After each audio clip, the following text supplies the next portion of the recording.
You know what I'm saying? The show goes on. It must continue. It don't stop. As a black man in America, you got to make something happen or you're going to get your ass beat by the world. You feel what I'm saying to you? Oh, shit. I always do that shit. My bad, y'all. I'm back. No, I don't smoke cigarettes. I smoke joints. So, you know, it is what it is, man. Welcome to Lone Wolf TV, a place that ain't for the high value lames, a place where we all can come to feel related to, appreciated, and understood. I can't change your life. My aim ain't to change your narrative on your own life, but my aim is to show you, just to be a thought provoker, just to make you think. I'm a nigga that's gonna make you think. Even the motherfuckers that you may look up to and think they got all the answers, I'm gonna make you even question them motherfuckers, because ain't nobody right in this motherfucking world. Especially if there's 4,000 different religions. That means you can just create some shit and make it a religion, and you can find motherfuckers to perpetuate it for you, or you can find motherfuckers to agree with you and follow the movement with you as well. You know, we got some people got a religious fan base. Rihanna, Beyonce, they all have religious fan bases. You know what I'm saying? So you can create a religion by just having a big ass fan base and having enough people that believe in your movement as a person. You know. So I want y'all to know that this channel is strictly for the misunderstood and the loners, the introverts, the misfits, the outcasts, the motherfuckers that they claim are in the 90% of the world, or the outcasts and the loners. We're not 90% of the world. We about another, that's the other 30% or something like that. So I speak for the other 30% of motherfuckers that might be struggling in life. The other 40 or 50% and the other 50% is the extroverts that just don't have that's broke as well. The broke people in the world. I speak for you too, because you are the 90 percentile,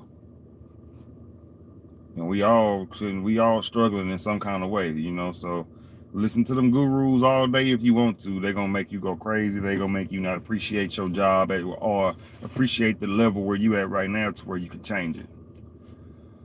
So you know what I'm saying? Let's get into it, man. Uh, there is this narrative, right, on my sisters, on black women, that I self-constructed and called the Black Boogeywoman narrative, right?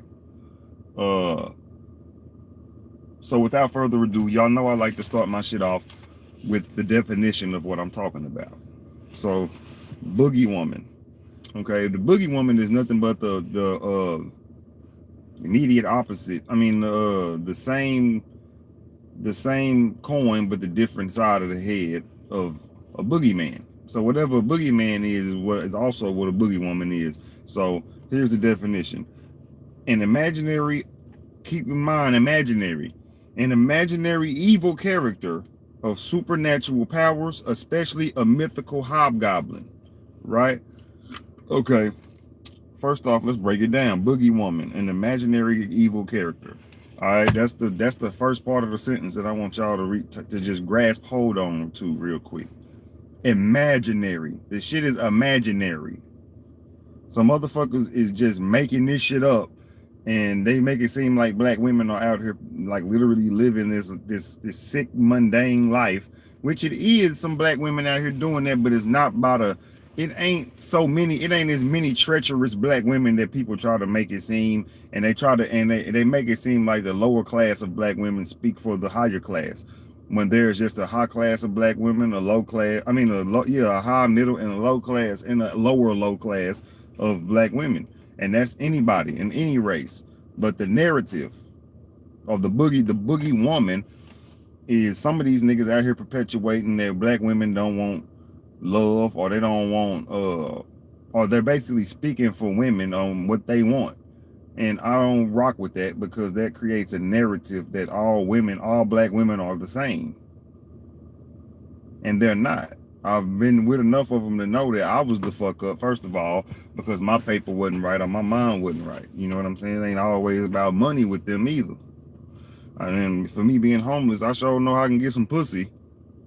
So, you know, and some niggas might say, well, you dealing with low quality women. Well, that's what you think. You know what I'm saying? That's just, I don't have nothing to do with how you feel about women. But one thing's for sure, they not low quality to me. So one thing that we got to do for our sisters is try to get them to keep thinking for themselves, because it's a lot of men that are in fear of women not being the old traditional woman no more, and I'm cool with that. I don't fuck with the traditional lifestyle in the first place, probably because I didn't grow up in it. So it would make sense that motherfuckers that grew up in that lifestyle are trying to continuously perpetuate the shit, because that's what they grew up in, that's what they rock with. But the fact that I'm a loner, I'm a rebel, I'm a nigga out here, outcast, a misfit, you know what I mean? A goddamn introvert, lone wolf, all that. Since I'm all of that, I have a different outlook on life. I don't have the traditional outlook on life because life wasn't traditional to me. So I can never understand how this narrative became on my sisters from black men themselves. But let's really talk about where it came from. Who gave black women this image? White supremacy. That's my first one. White supremacy has a lot to do with how the black woman is viewed in America. First of all, they gave them this narrative. You know what I'm saying? Let me take y'all on the story. Let me take y'all on the trip down my mind real quick. Back in the day, the masses used to be, or let's say the slave owner, for people that don't know what masters are. The slave owner on the slave plantation used to get aroused by black women's hair. You know what I'm saying? Vice versa too. The wives used to like our hair and shit, right? But you know, our hair wasn't our hair don't grow as luxurious as black women's do. But when the black women would grow, black women's hair in general would arouse the slave owner, the man, and the white man, and he would have sex with the black woman because he was too aroused by her hair, you know. And when the white woman found out that that's what was going on, they started making black women wear head wraps, which is hence, fast forward, this is why people don't like when black women go outside wearing bonnets, because it stems from white supremacy, the fact that y'all got to cover y'all hair up in public. But it ain't, I know that it's a different thing. Y'all covering y'all hair up for protective reasons. So I'm not an asshole that's like, yeah, y'all look stupid with the bonnet on. Shut the fuck up, because what the fuck, what is you bitching about it gonna do?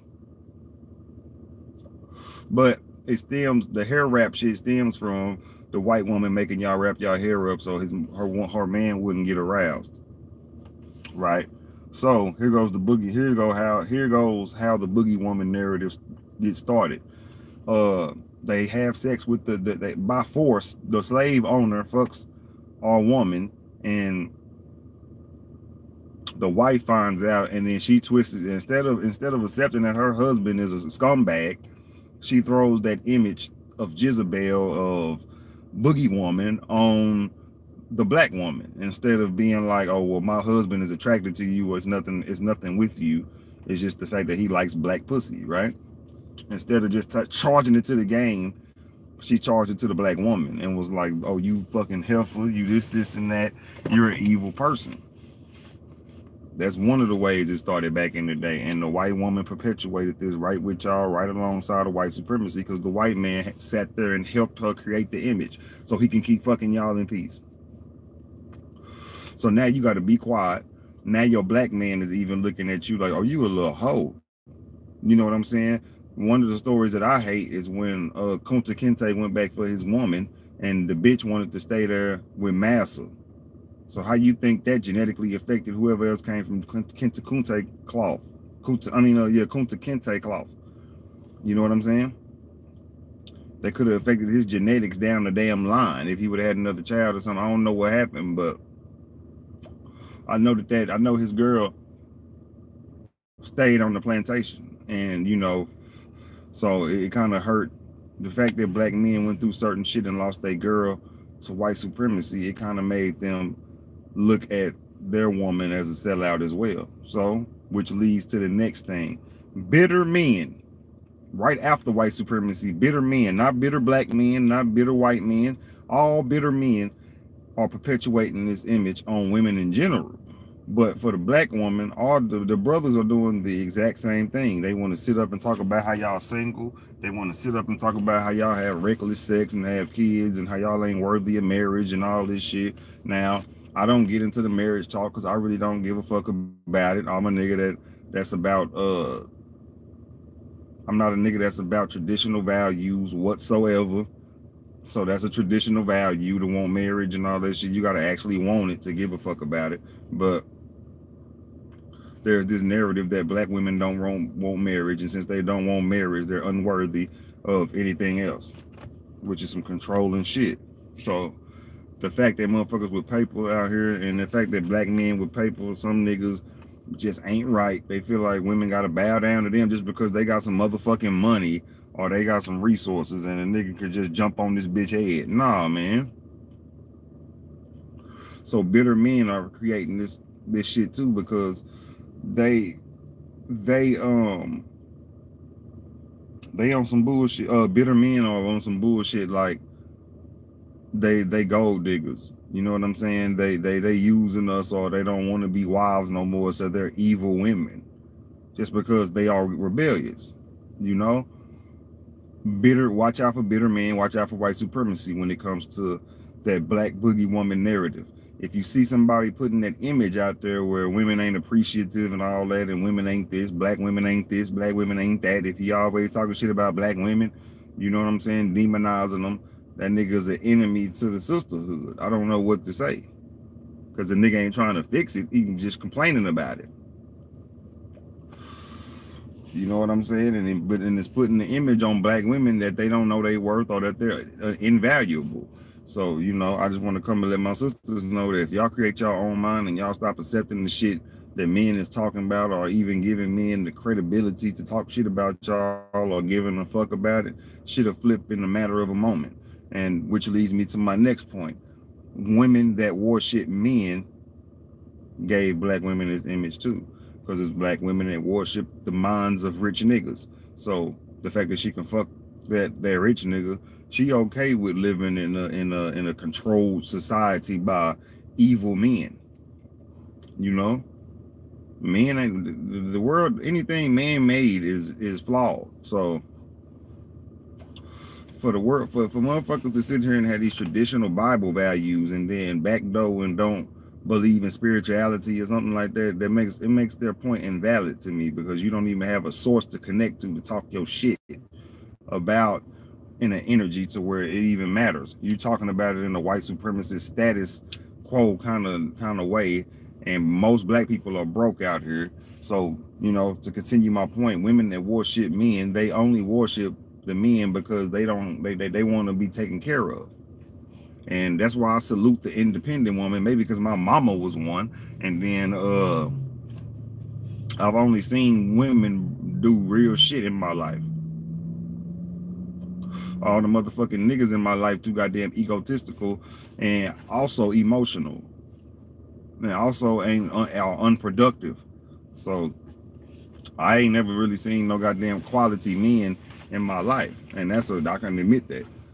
So I'm trying to become that myself. I'm learning game from motherfuckers, but I also disagree with a lot of shit motherfuckers be talking about. So I don't just sit here and be a yes man to men. And there's women out here that do that shit just to feel accepted.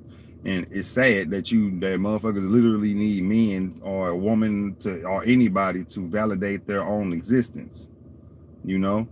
I'm not against showing your partner that you fuck with them or nothing like that. You want to be honest, you want to be truthful in a relationship, but You also don't want to just be dependent on the motherfucker at all, because motherfuckers flip, motherfuckers are turning to Jeffrey Dahmer on your ass, and then you sitting there getting ate up by a damn nigga that was providing for you, and you stuck because he had paper. And so let's get to the next point. What are the boogie woman traits? The boogie woman traits are gold digger, user, evil tendencies, no heart, bad attitude, undesirable, hates black men in general, being rebellious. Those are the traits of a boogie woman.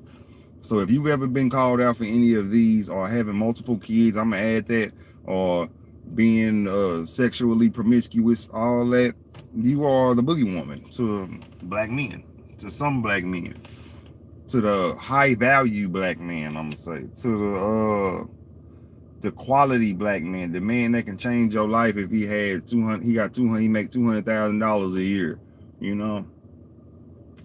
That's who all that shit matters to, because they got an ego to uphold, and it's okay. I ain't saying they wrong, but I'm just letting women know that if this is the man you want, man, you gonna have to turn traditional. But to the motherfuckers out here that didn't have a traditional life setting, fuck that shit and do what the fuck you want to do. Fuck all them traits. First of all, let's start with the gold digging one. Nigga, let me take it off of the rich niggas and talk about niggas in general. A lot of us don't have no money to even dig, nigga. We don't have no gold to fucking dig. That's why I love when black women come out and they say that, like, nigga, a lot of y'all niggas just be talking shit like we really after y'all money, but what money do you have, nigga? So yeah, the top 2% niggas should be worried about that. The top 10% niggas should be worried about a bitch playing with their paper. But a nigga like me, any woman I fuck with, I know for sure she fuck with your boy because I'm that boy. But I'm gonna go ahead and I'm trying to step my paper up, because I'll make it 10 times better. I'll make it 10 times harder on the motherfucking niggas out here in this world. I already look better than most you niggas. I'm the only handsome nigga in the world. I don't know. I don't think no other nigga look better than me. Y'all, all you niggas ugly. Fucking with Lil Zilla. Fuck is you talking about, boy? No, that's just real shit. But off the games, you know what I'm saying? They look at y'all as users, evil tendencies, no heart. You know what I mean? That's how they look at y'all. That's how they look at black. Bad attitude. The main analogy that I think Eddie Griffin said it. My favorite quote about how black women, about black women's attitude is, it's cool when Latinos be cussing you out in Spanish and shit. You want, oh, that's sexy, girl. You got to talk to me in Spanish when I'm fucking you and all that. Nigga, Asian woman go off on you. You think that's sexy. You think it's something sexy about different races going off on you. But then when the black woman go off on you, you ready to haul off and hit her in her motherfucking face. So what the fuck is a bad attitude? If you want to accept it from a Latino, that didn't matter with the Latino woman. That's real shit. A lot of niggas talk shit about a bad attitude. A bad attitude is a bad attitude to me. But, you know, if I can find sexiness in another race with them being rude to my ass, I can find it in my sisters too. And that's what I did. That's why I fuck with my sisters relentlessly. I fuck with my sisters only, nigga. I ain't never straying away. You know? But yeah, let's get to the next points. How to defeat this narrative. We got to upgrade our standards as men and women. We got to stop publicly shaming black men and women. Have your own mind and keep learning, okay? We got to have our own mind and keep learning. Upgrading our standards as men and women, that goes one in one. Hand in hand. You know what I'm saying? We got a lot of bullshit thoughts, and we got a lot of bullshit that we entertain, to where it leaves shit accessible for people to sit here and talk about our sisters like this. The Meg Thee Stallion shit, how she just getting portrayed as a liar and all this and all that, which she probably did lie, but I ain't never say it wasn't no boogie women out here. I ain't never say it wasn't no treacherous bitches, but it's not as many as motherfuckers trying to make it seem. And you can bump into one tomorrow. You know, I ain't saying it's seldom either. you know, but I'm saying it's not, that ain't a good, if we want to help our sisters, we don't need to keep perpetuating the image that they're boogie women. This bitch go, you gotta watch this bitch ain't shit. You keep on doing that, then we ain't gonna have no black women to goddamn protect, man. They gonna start running away. And this is just accountability on the nigga end. We ain't no better than them. You know what I'm saying? If we out here laying down with them, we ain't no better than what the fuck they doing. So, motherfuckers got to really start chilling out and realize that we got to come together on a collective thought pattern for our sisters. Our sisters deserve better. They deserve way better than the image they getting right now. And it's sad that there's even black men sitting there helping the narrative be perpetuated. And I refuse to be one of them. I talk my shit about what I've been through a lot. I say shit that I've been through, but I don't sit there and bash black women just like they just the evilest fucking race of women on earth. And there's a lot of motherfuckers that's sitting around doing that shit. You know? But y'all can count on me. Y'all can count on Lil Zilla. I'ma always be there for you. I'ma always be that man that's gonna stand up and be a devil's advocate for the goddamn black woman. Give a damn who talking shit. I love you motherfuckers like no other, man.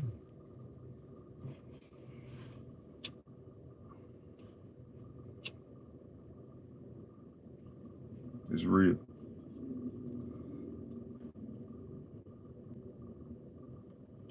Me, on the other hand, I'm going through some things.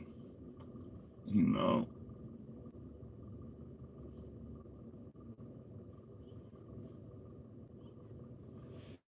It ain't finna work.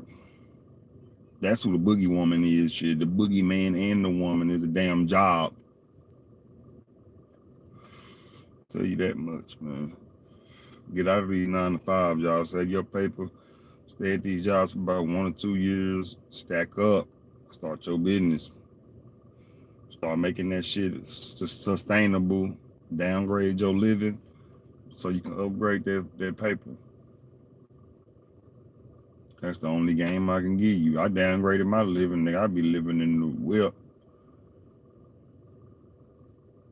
Take a shower where I can take a shower, lay my head down where I can lay my head down, nigga. Ain't nothing but grind. But I ain't never gonna give up on something that I'm passionate about, which is creating content and being valuable in some kind of way. You know, I don't get many views no more, so I'm gonna try to find what time is good for me to go live and get interaction. Cause niggas is probably just now getting off work. Cause it ain't even 5 o'clock yet. Motherfuckers will probably watch me at 5 o'clock traffic. I might start going live at 5. Ooh.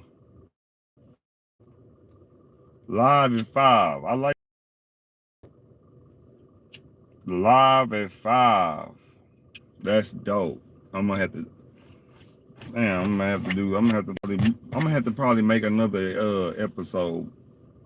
I'm gonna probably have to make another series of LoneWolf TV called Live at 5 or something where I'll be talking about where I talk about daily topics or whatever or what's going on. Write the shit down and find shit and just talk about it, you know. Spread more game. Then that's what this is just some shit I'm passionate about, certain topics I want to bring to the table to let y'all know how my brain works. So Live at 5 would be fucking great. Just to have an open dialogue with y'all, to sit down without no script and just write down some topics and, you know what I'm saying, chop them up about, current events, you know, something that's going on, like when Master P and them died, not died, when Master P and them was beefing, I would have went live at 5 talking about that, you know what I'm saying, or talking about the other shit in the news as well. But yeah, y'all stick with me, man. Damn, I don't be getting no views in these lives, man. But I'm gonna get better. I'm gonna get better. Hit the like button if you step up in this motherfucker for your boy. You know what I'm saying? But yeah, man, it's a black boogie woman narrative out there on my sisters. And we gotta end it. All of us. This has been Lone Wolf TV. Holla at your boy. I'm out.